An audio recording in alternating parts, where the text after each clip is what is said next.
is Robbie, and you're president and principal of Hawkeye Hotels, but you're so much more than that.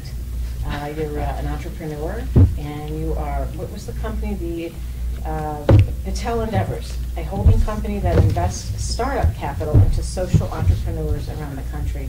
So you are a true millennial, really, because you basically epitomize and personify exactly what millennials want to do and be. But one of the things that caught my eye, we sort of did a feature about the Hawkeye Hotels, I guess a year and a half ago, in Ocean Hospitality, and then happened to bump into you, I guess a year or so later, and just the growth in this company is phenomenal. So I'm just glad you're here. You're a good representative of second and third generation Asian American hoteliers and what you can do, sure.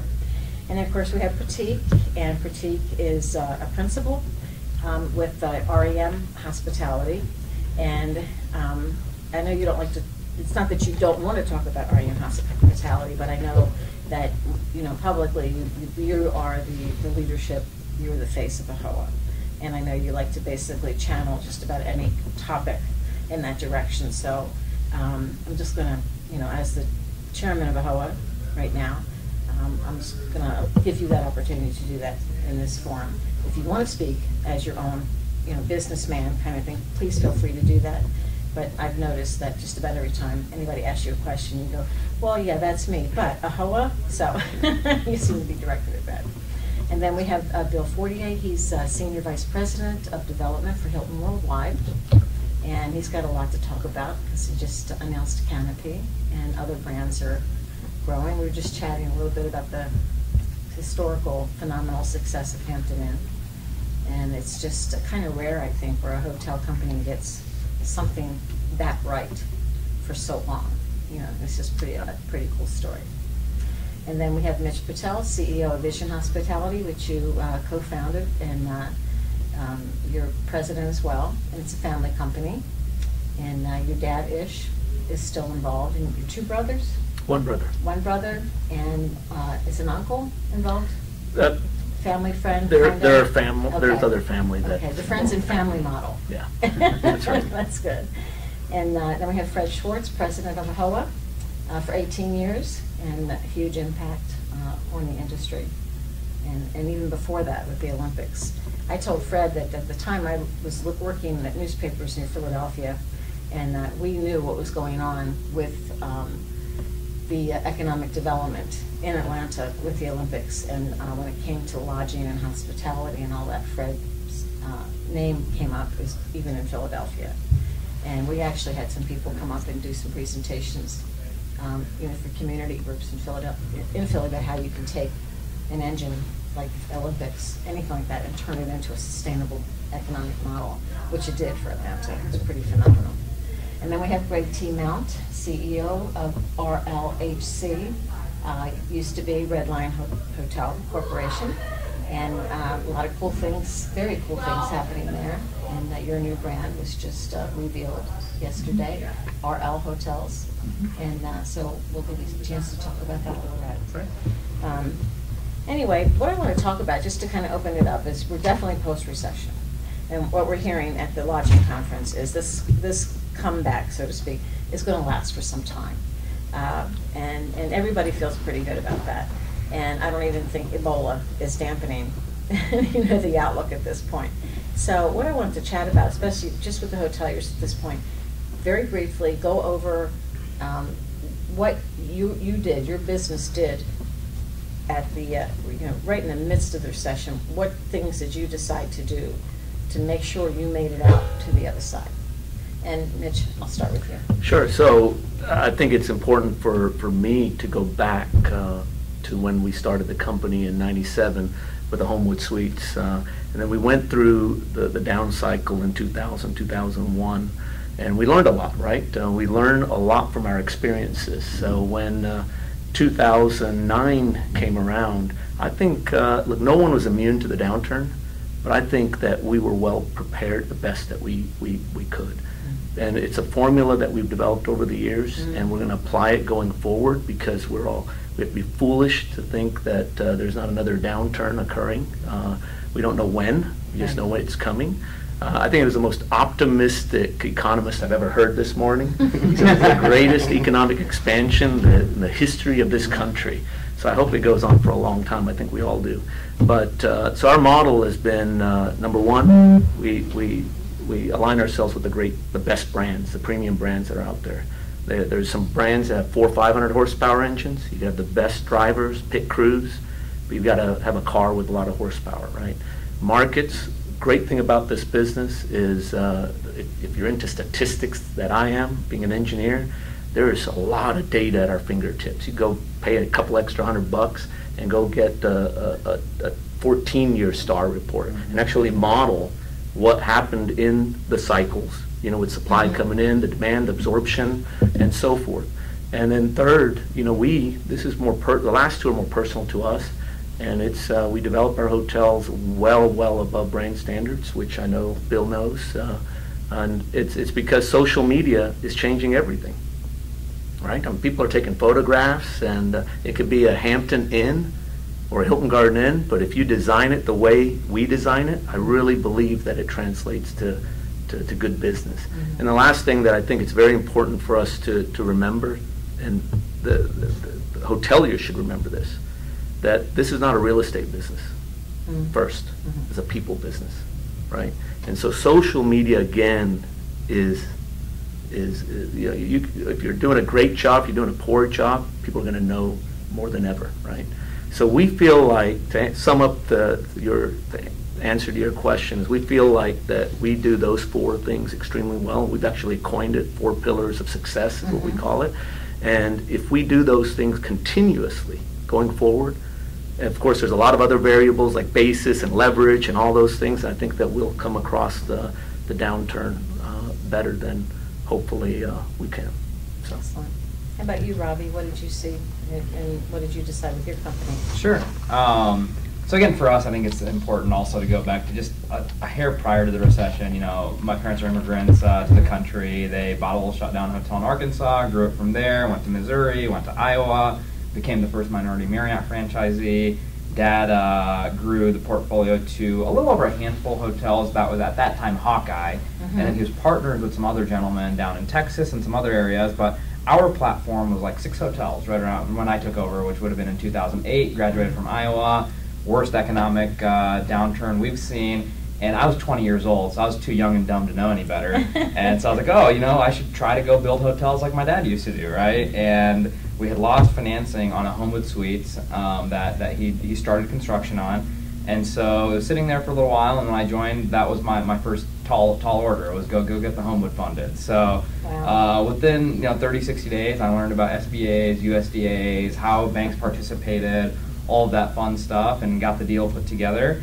Then I thought, his other 5 hotels, why don't we go refinance those and leverage them as much as a lender would allow me to.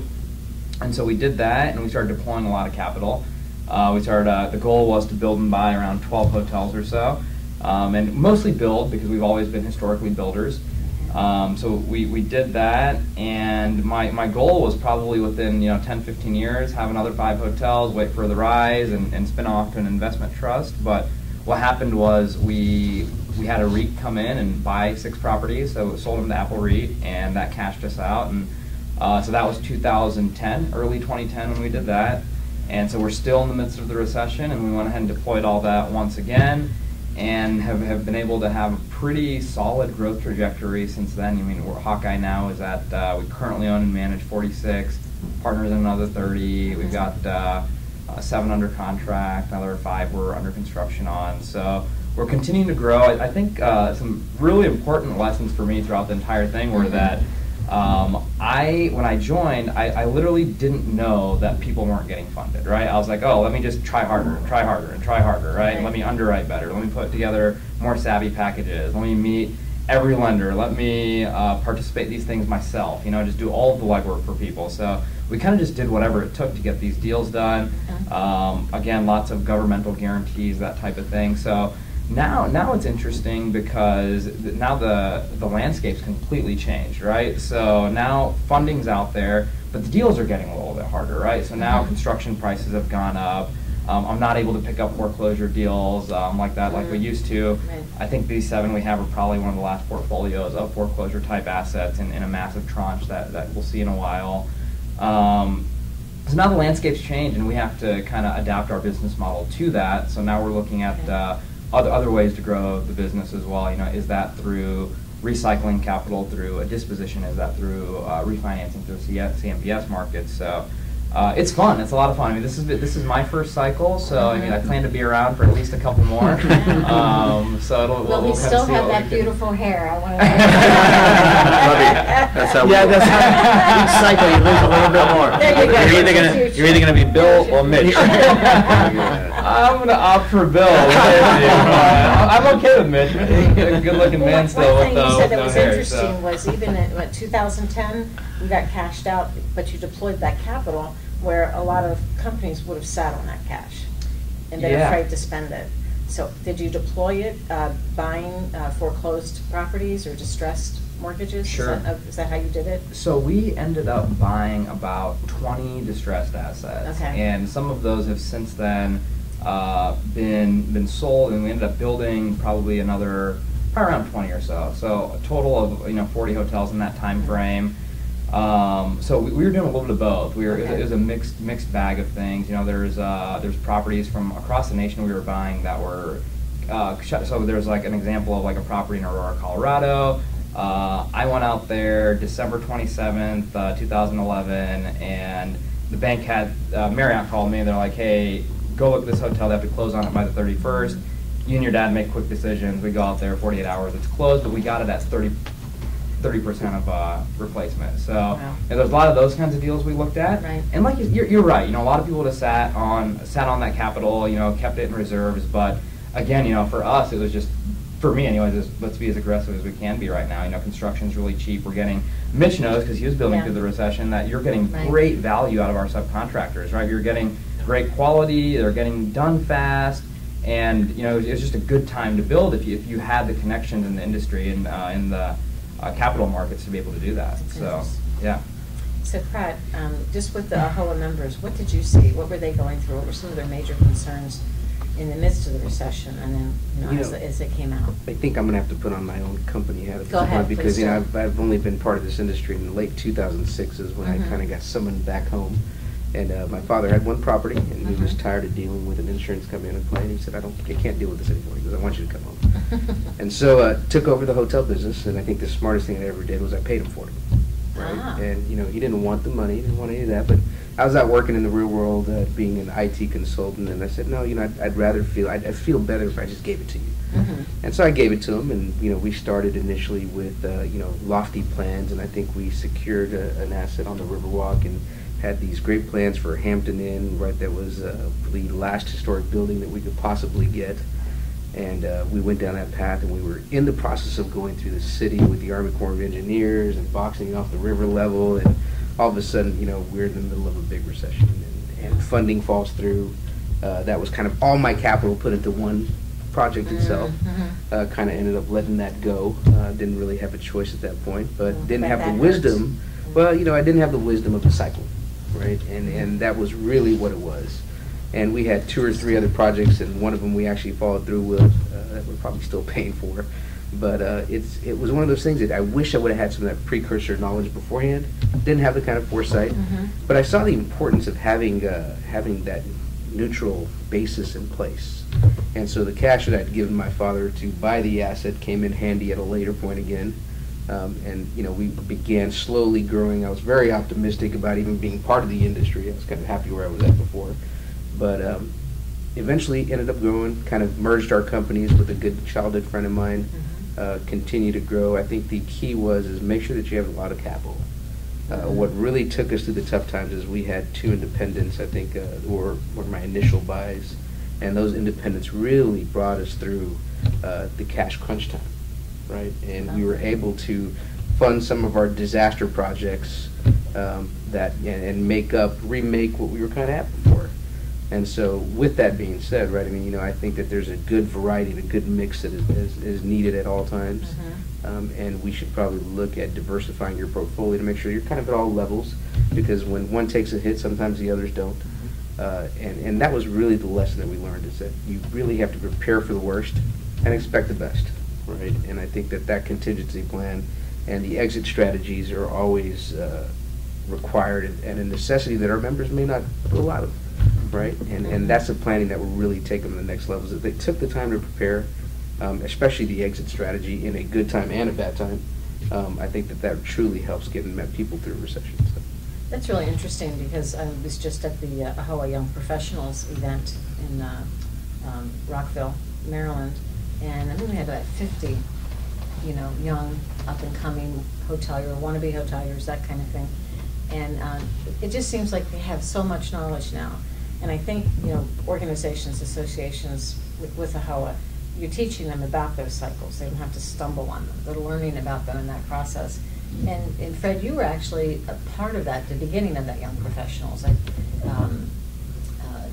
Yeah, I mean, the young professionals, and you look at the AHOA segmentation, you've got the people that are well launched, and you've got the people that are coming in. I think, we want to continue with the young professionals and make sure that they follow in their parents' footsteps, and we've seen such success where they've taken their parents' portfolio from working on one segment of hotels and taking them and ratcheting them up. So it's a great success story.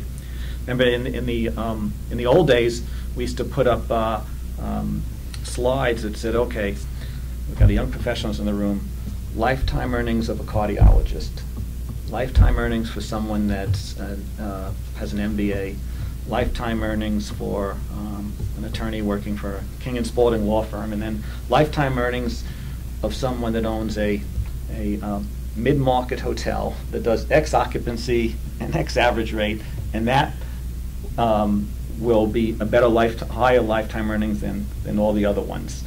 And so then you'd have someone in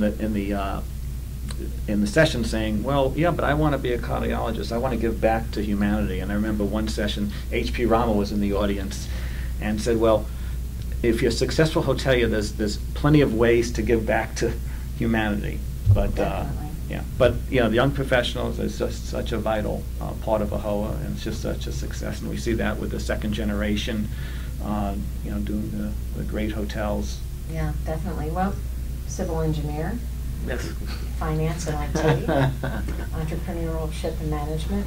Nobody went to Cornell here, and you all turn around and just, come right back into the hotel business, and that's what I'm seeing a lot, So let's move on then, if you don't mind. I think we sort of did cover it about, where you are today, how you're positioned today. Again.